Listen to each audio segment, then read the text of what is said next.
So it doesn't really matter what sort of rack you're using.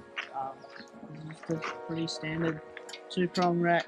You see these all over New Zealand, and on a standard tow bar mount.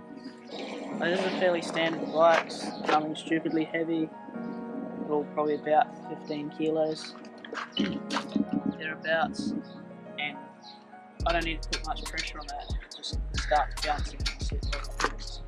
A giant spring. As you're driving, that gets accentuated massively, and puts a lot of strain on the back of your car, on the tow bar, your suspension. So these little straps here, a lot of people ask me, do your racks need them? The answer is no, they're not for the racks, they're actually for your tow ball or your tow bar. So put these on, find a secure place on your car. If you've got roof racks, use roof racks. You probably can't see in the camera, but there's a gusset in there for the glass, so that's quite a secure spot.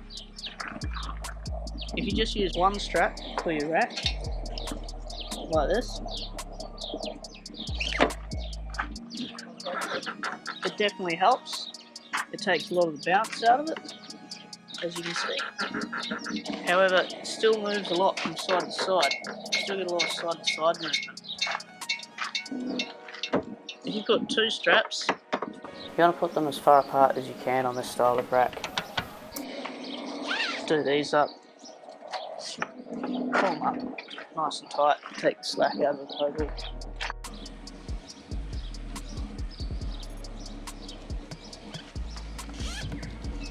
And as you can see, now instead of the rack moving separate to the car, the whole thing moves.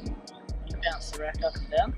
Using the straps will definitely take a lot of strain out of your tow bar, out of your tow ball, and less work on your car in general, just by putting these little straps on. Hope you found this information useful, and look forward to seeing you in the next video. Cheers!